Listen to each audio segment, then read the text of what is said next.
Good morning, students. Today we will start chapter 2, financial statements analysis. Financial statements analysis.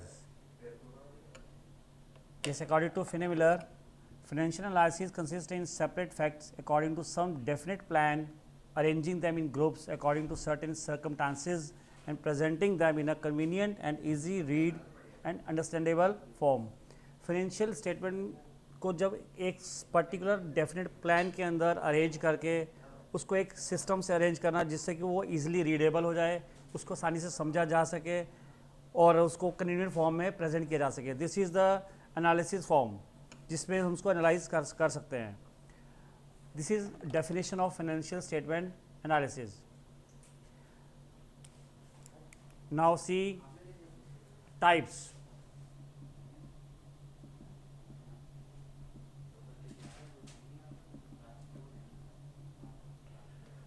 Types और methods of financial statement analysis.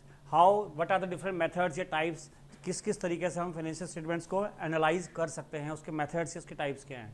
Types और methods of financial statement analysis.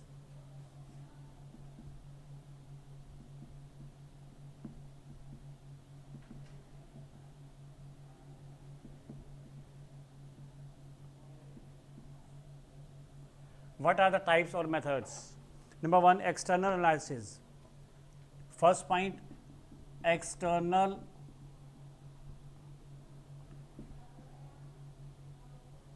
analysis. This analysis is made by the parties who are outsider for the business. जो business से, जो हमारी firm से, company से बाहर की पार्टीज हैं, वो इसको एनालाइज करती हैं. कौन है? Such like parties are investors, banks, financial institutions, architects, government agencies. ये सब ऐसी पार्टीज हैं जो हमारे से रिलेटेड तो हैं हमारे से, but they are out of the company और आउट ऑफ द फर्म. हमारे बिजनेस से बाहर की पार्टीज है जो इसको एनालाइज करती है अपने किसी पर्टिकुलर मोटिव के लिए. तो this is analysis done by external parties. Next is internal analysis.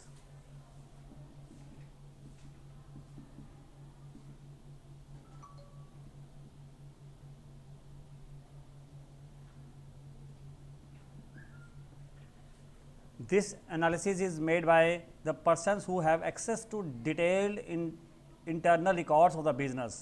Such as analysis can therefore be performed by executives of the organization. जो हमारे बिजनेस के ही अपने एग्जीक्यूटिव्स हैं वो इस एनालिसिस को करते हैं. क्या ऑब्जेक्टिव, क्या उनका ऐसा क्यों करते हैं? The main objective of the such analysis to assist the management in taking appropriate financial decisions, ताकि मैनेजमेंट एक सही डिसीजंस ले पाए. क्योंकि जब एनालिसिस होगा, एग्जीक्यूटिव्स हमारे बिजनेस के एनालिसिस करेंगे उसको, तो कुछ फैक्ट्स सामने आएंगे, कुछ चीज़ें सामने आएंगी जिसको देखकर वो एक प्रॉपर सही टाइम पर सही डिसीजन ले पाएंगे. तो उसके लिए इंटरनल एनालिसिस जो हमारे एग्जीक्यूटिव्स करते हैं, this is internal analysis. Third is horizontal analysis और we can say dynamic.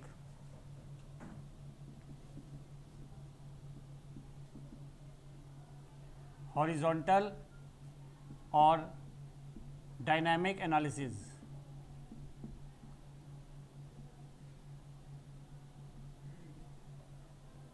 In such type of analysis, financial statements for a number of years are reviewed and analyzed.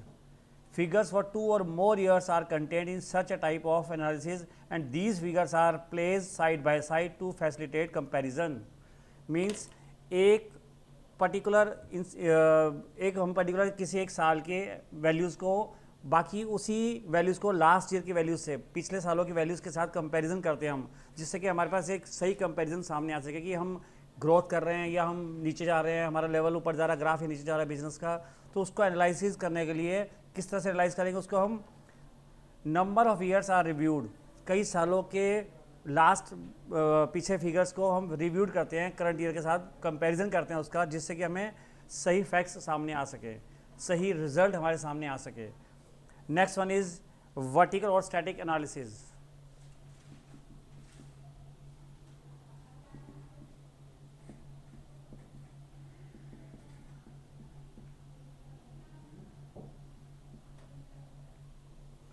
In such type of analysis, financial statements for a single year or on a particular date are reviewed and analyzed with the help of proper devices like ratios. Students इसके अंदर हम क्या करते हैं, किसी particular एक year की हम स्टेटमेंट को लेते हैं. जैसे कि हमने बैलेंस शीट को ले लिया, सपोज हमने एक बैलेंस शीट को लिया, उसके टोटल को, उसके करंट बैलेंस शीट के टोटल को पहले हम लाइबिलिटी साइड में आएंगे, तो बैलेंस शीट के टोटल को हम non current liabilities, current liabilities, इनसे कंपेरिजन करेंगे, उसकी रेशोज़ निकालेंगे, उसकी परसेंटेजेस निकालेंगे. इसका स्टूडेंट्स आगे चलकर हम चैप्टर भी अभी आएगा, उसमें हम कंपैरिजन में सीखेंगे कि कैसे करते हैं प्रैक्टिकली.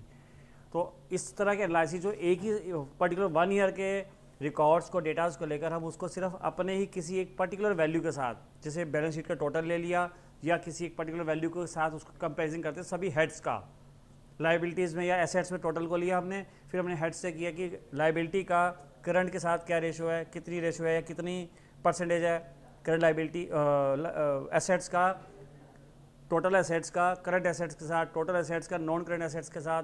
इस तरह से हम परसेंटेजेस निकालते हैं या रेशोज़ में भी रहता है कई बारी. इस तरह का कंपैरिजन जो है वो किसी पर्टिकुलर एक ईयर में किया जाता है. दिस इज़ वर्टिकल और static analysis. Now C students the objectives. What are the objectives or purposes of financial analysis?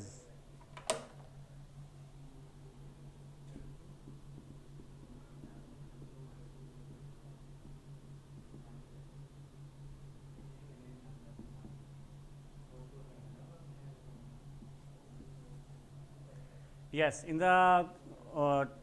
these objectives, see first, to measure the earning capacity or profitability. To measure the earning capacity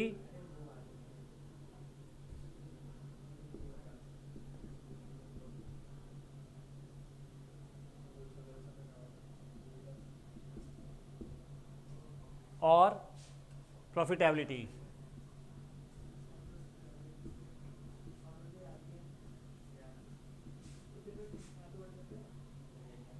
इसमें हम सबसे पहले ये जो financial analysis कर रहे हैं हम, ये क्यों कर रहे हैं, उसके ऑब्जेक्टिव रीज़न क्या है. पहला reason, first reason is this, to measure the earning capacity of the business. हमारे बिजनेस की अर्निंग कैपेसिटी कितनी, हम उसको मेज़र कर सकें.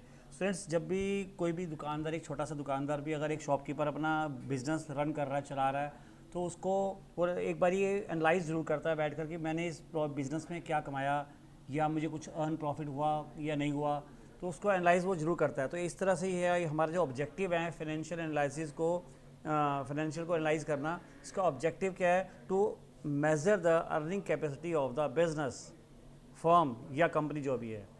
तो अपने बिजनेस की हम प्रॉफिटेबिलिटी कितनी है, कितना प्रॉफिट हम अर्न कर पा रहे हैं, कितना हमें करना चाहिए था. हमारी कंपैरेटिव कंपनीज जो हैं, जो हमारे लेवल, हमारे साथ उसी पर्टिकुलर बिजनेस में और भी कंपनीज काम कर रही हैं, वो क्या अर्न कर पा रही हैं, हम कितना अर्न कर पा रहे हैं, उसकी अपनी अर्निंग कैपेसिटी को मेज़र करना. This is the objective for the financial analysis. Number 2, to measure the solvency.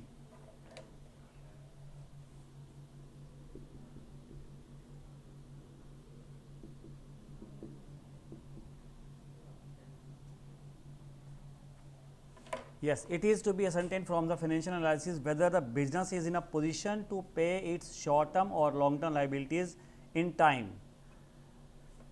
इसके अंदर हम क्या करते हैं स्टूडेंट्स, अपनी सॉल्वेंसी को चेक करते हैं कि क्या हमारा बिजनेस एक शॉर्ट टर्म या लॉन्ग टर्म लाइबिलिटीज़ को पे करने के लिए सक्षम है, काबिल है, क्या हम पे कर सकेंगे अपनी long term short term liabilities को. इस चीज़ों को मेज़र करने के लिए, अपनी सॉल्वेंसी को चेक करने के लिए भी हम फाइनेंशियल एनालाइज करते हैं. जैसे कि liquidity ratios, current ratios, quick ratios, ये सब रेशोज़ को हम निकालते हैं सिर्फ अपनी सॉल्वेंसी को चेक करने के लिए कि करंट में हम पेमेंट कर पाएंगे सारे करंट लाइबिलिटीज़ की, इस तरह से लॉन्ग टर्म की हम कर पाएंगे. मतलब अपनी रेशोज़ निकाल के उसको एनालाइज करते हैं कि भी क्या हम सक्षम हैं, क्या हम कैपेबल हैं कि हम अपनी लाइबिलिटीज़ को पे कर सकें. मींस बिजनेस जो है अपनी लाइबिलिटी को पे कर पाएगा. इसको एनालाइज करने के लिए हम फाइनेंशियल एनालिसिस करते हैं. इसका ऑब्जेक्टिव ये है. Third point is to measure the financial strength. To measure the financial strength. The purpose of financial analysis is to assess the financial potential of the business. Analysis help in providing answers to the following questions like funds required for the purchase of new machinery and equipment will be available from internal source resources of the business or not. कि जो अपनी हम ये जो हमारा purpose है इसका कि हम अपनी फाइनेंशियल स्ट्रेंथ को चेक कर सकें, जो हम फंड हमने परचेजिंग के लिए कुछ फंड अरेंज किए हैं वो हम फंड पे कर सकेंगे या नहीं, और based on the current reputation of the business हमारी, और how much funds can be raise from the external sources, हमें बाहर की सोर्सेज से कितने फंड और अरेंज करने हैं ताकि हम अपने बिजनेस को प्रॉपरली कैरी कर सकें, और हमें एक तो बिज़नेस को प्रॉपर कैरी करना, बिज़नेस को प्रॉपरली चला सकें, अपनी स्ट्रेंथ को मेज़र कर सकें। तो स्ट्रेंथ को मेज़र करने के लिए कि हमारी बिज़नेस की स्ट्रेंथ कितनी है, इसको मेज़र करने के लिए हम फाइनेंशियल एनालिसिस करते हैं। Students, rest of the purpose और objectives of the financial analysis will be continue tomorrow. It's okay for today. Thanks.